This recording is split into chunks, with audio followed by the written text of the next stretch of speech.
to go first? I guess that many people will regard that as one of the most unexpected results in modern times, really. I mean, on reflection, could you have done anything different? Should you have done anything different? I mean, in hindsight, it's easy to say the declaration might have not been timed at the right thing, but I thought last night it was a positive thing to do. We're a side that want to go out there and win test matches. We got ourselves in a position where we could do that, and credit to the West Indies. They played really well today. They made it very difficult for us to to get on top of them, create much pressure against them, and I thought Shide played very well. Where do you think you lost the game? Could you score more runs first time round? Is that the problem? I think, if we're being brutally honest, the first 2 days we weren't as good as we can be. To bat first, win the toss, and only make what we did is probably not anywhere near what we're capable of. And I think the most pleasing thing for me was the way we fought back into the game.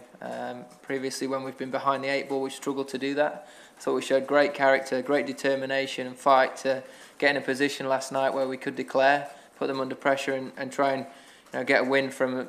Looking at the back end of day 2, it was an unlikely possibility. So really pleasing on that part, and very frustrating that we weren't able to take the 10 wickets today. Did anything about the West Indies surprise you in terms of their level of performance, given how convincingly you won edge pressing? No, at no point have I thought that they're not a talented side that have got some great players. I've always said that they're a side that want to prove a point, that they've got young players that haven't got a great amount of experience but have got good skill level, and if you're not on it and you don't play up to your best, then they have the ability to turn you over, and that's exactly what they did to us this week. And we've got to make sure we turn up at Lords, we're right on it, and we put in 5 days of really good Test cricket as a team.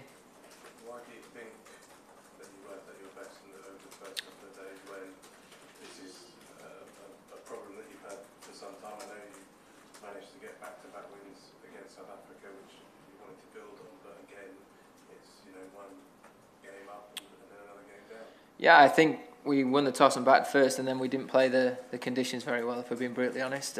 Look at we didn't see that the ball was necessarily moving around how it was, and we maybe could have played that slightly differently. Again, guys got in and got out and didn't go on and support Stokes. I thought he played tremendously well in that first innings, and we just needed 2 or 3 partnerships which would have got us to a decent score on what was a slightly bowler-friendly wicket. It did surprise me, having seen it.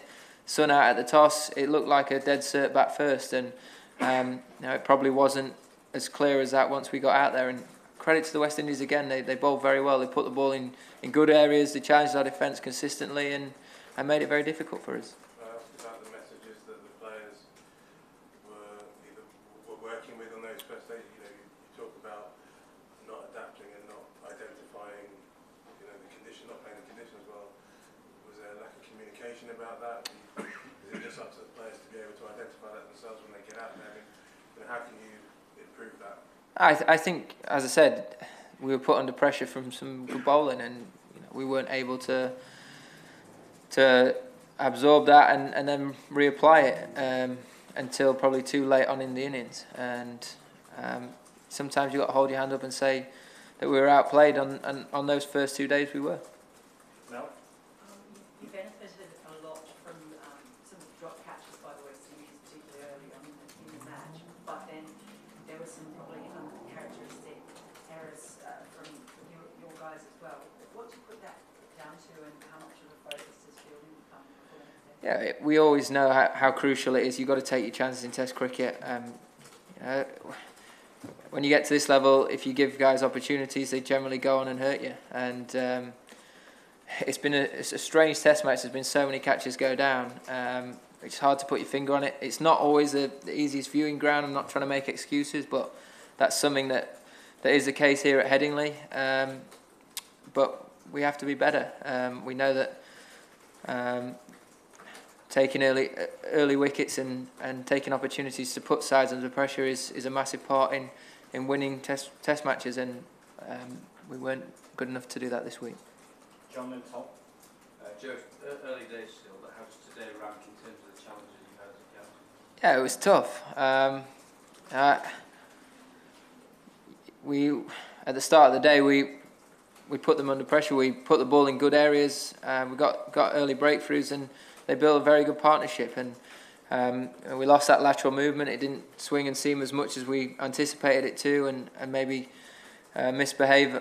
The service didn't misbehave as much as we might have thought or have liked. But as I said, credit to the West Indies. They stuck in there. They played some good cricket, built some good partnerships, and made it very difficult for us. You kept fairly positive, didn't you? Was there any temptation at any point to go really negative?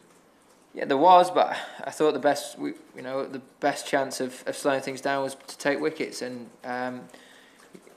as the game progressed, wickets were the best way of us getting a result out of the fixture. And it would have been very easy to try and go 7-2, for example, and try and go 2 and over. But I wanted to take the positive option and try and put them under pressure by taking wickets.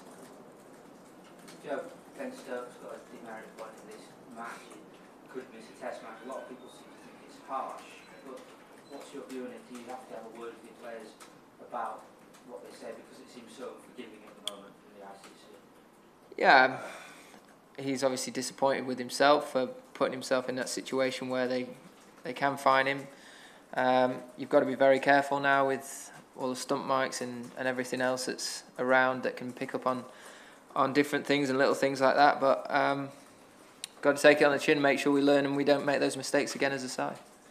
Joe, do you think this experience will make you less positive when it comes to declarations in the future? Or will you continue to balance it? Looking at it, no, I don't think it will. I think last night we were in a position where we could win the game.